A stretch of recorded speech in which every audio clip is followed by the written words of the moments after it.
Hello there and happy Wellness Wednesday. I'm Dr. Andrea Shanowski from Freedom Chiropractic and Holistic Health. And today I want to talk to you more about one of my favorite supplements, quercetin. So you may or may not know, but quercetin is a natural occurring phytochemical. It's actually a flavonoid, so it gives fruits and vegetables their colors.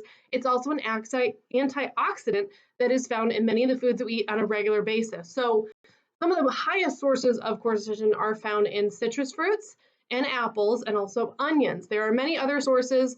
It can also be found in red wine and even vinegar.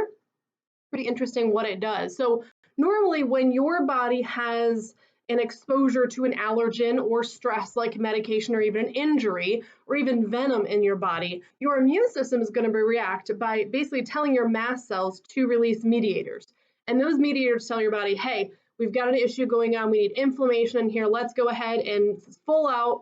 Let's get those inflammatory products out there working, trying to get the immune system focused on how to heal that injury or that thing that's not supposed to be there. So when you have an injury, your body will basically react. It'll start forming inflammatory chemicals, so your immune system knows where to target and start working on healing. Now, one of the things that's really interesting is quercetin is actually a stabilizer. So it actually will stop your mast cells from releasing those inflammatory products in the first place. So those mediators, it's going to reduce those mediators, which is going to help to prevent itching. It's going to help to prevent inflammation. It's going to help to prevent some of those hives and things like that that we see with allergy response or even with inflammation. Now, one of the things that's really interesting is when you look at typical anti-allergy meds or even anti-inflammatories, most anti-inflammatories work in your brain. So they tell your brain, hey, there's no pain, don't release inflammatory products because we don't need them.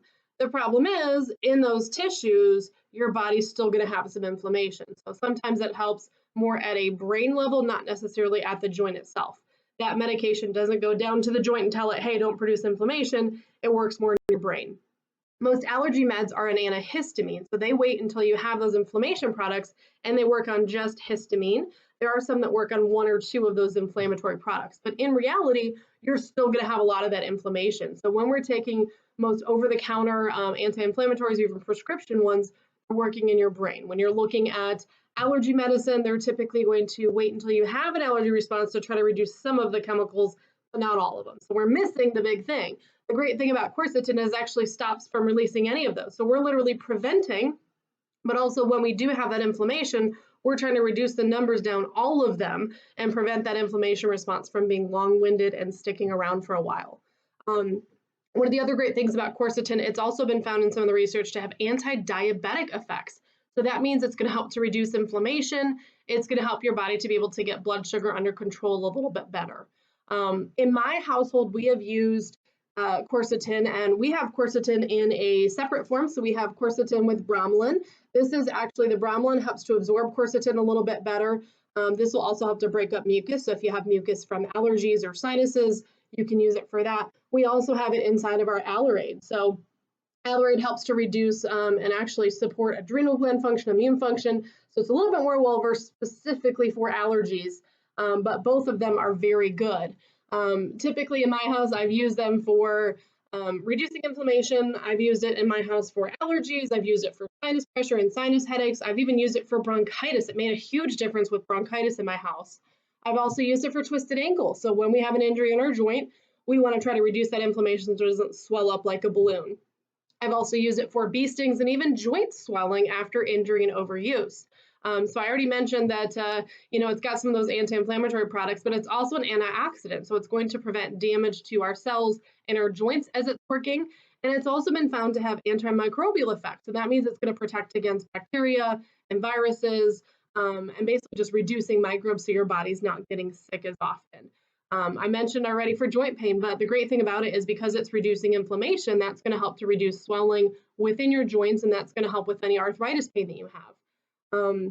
One of the other really interesting things that we found recently is it's actually got cardioprotective effects. So it actually has been found to lower blood pressure and also lower your LDL cholesterol, which is typically what builds up when we have that plaquing on our arteries. So this has a cardioprotective effect, and it's great to help your cardiovascular system by reducing inflammation. Right now, we're seeing a lot of people that are having high levels of inflammation and having clotting in their bodies happening. blood clots in their legs, blood clots in other areas of their body. So if you have high inflammation levels, if you haven't had your C-reactive protein level checked, or if it's higher than normal, you may want to consider adding this natural anti-inflammatory into your repertoire to help your body deal and try to lower those inflammation levels down. One other recent thing we're finding now is that quercetin has actually been shown to protect against certain cancer lines. So kind of interesting. They're actually looking into some medications that are using quercetin or using quercetin to help some other cancer medications to deal with symptoms of specific cancer lines. So pretty interesting supplement that we have. Like I said, quercetin is one of my favorites. It's just a multi-variable, multi-use product. Like I said, you can use it for allergies. You can use it for any type of inflammation, whether it's bronchitis or bee stings or twisted ankles or arthritis. It is absolutely amazing as to what it can do for your body. I've also used it with the Allerade. I've mixed that. We talked about super sauce a couple videos ago and how we use that at our household, but it is a great product that can be used pretty much anywhere and for anyone in your family. So if you have any questions, you can give our office a call or set up a consultation and we'll sit down and talk a little bit more about how that can be useful for you. Or you can stop in and we've got those on the shelf.